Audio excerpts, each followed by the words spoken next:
At the first, I want to ask you our traditional question. Okay. Of course, no one forced you to accept Islam. Of course. We want you to tell us about the conversations you made with yourself, in your inner mirror, until you declared the Shahada. There is no God but Allah, and Muhammad is a messenger from Allah. We want you to tell us about your autobiography from the beginning. We are listening. Well, this question is like you hit me with the sledgehammer right from the beginning, huh? Well, from the beginning, the best place to start, I guess, which most people find interesting, is a dream that actually I had as a very small child. A dream. When I was maybe 4 or 5 years old, I had a dream that there was a person, and I felt like he was a very holy person, sitting on a camel in the desert. And he had 3 or 4 of his followers around him, and he was talking to me. And I could never remember what he said.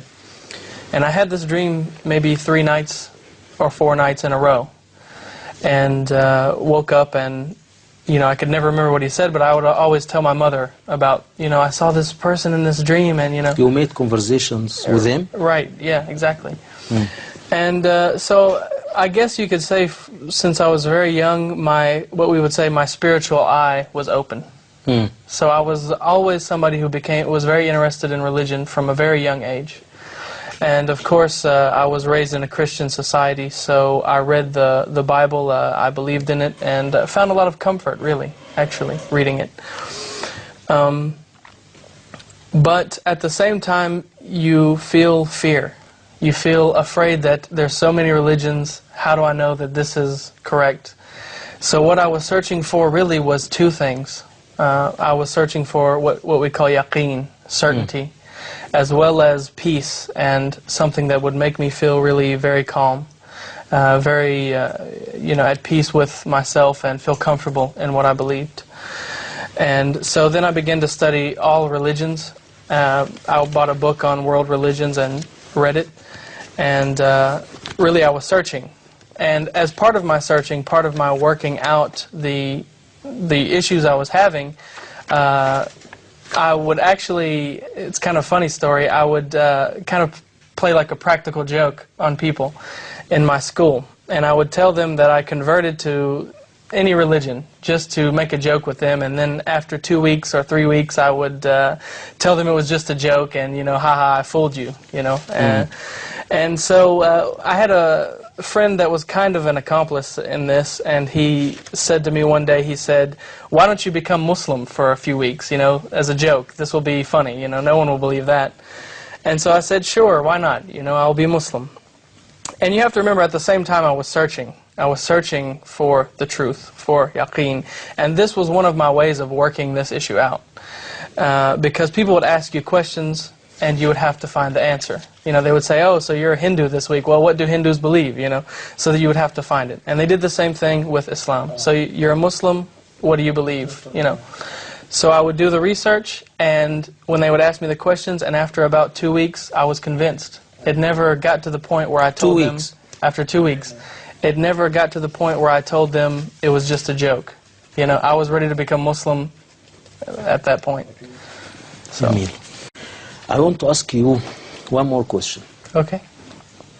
In your opinion, what is the complete meaning of Islam? Well, it's not just one thing, really. It's not one answer that I can give. It's something that it starts with a simple belief that you find is very encompassing, actually. It means a lot of things. For example, it's not uncommon to hear of any scholar who writes 20 pages just about Surat al-Ikhlas, you know, just 4 verses from Quran. But yet you find Surat al-Ikhlas is very simple in its meaning. But it's something that is simple, but it covers so many things. So Islam is something that it's very basic. It's applicable to anyone. Anyone can understand it. But it's also something that is very deep, something that's very heavy. and that can affect people on several different levels, whether we're speaking about mentally, psychologically, logically, rationally, or spiritually, in matters of the heart, and so on. So it's a very big religion, like an ocean. What's your impressions when you are listening to Quran recited by others?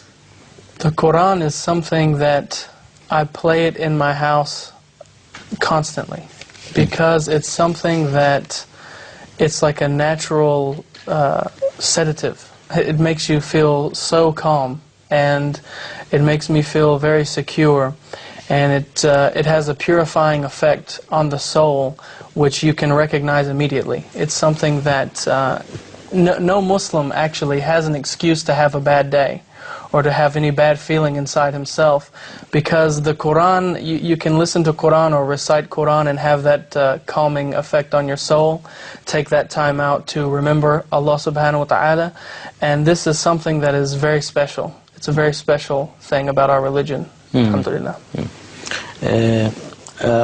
I want to ask you one more question. How could Quran help you seeking the right path? Through its simplicity is one way. Through how simple the message actually is. The message of Tawheed is enough for anyone to grasp. But on the same time, at the same time, if someone is seeking something very profound, you have it through the study of the names of Allah, His attributes and His power, and all of these things, through the character of the Prophet ﷺ. So all of these things are there for anybody who seeks it. So it's an encompassing religion that's for everybody. You want to reply? Yeah.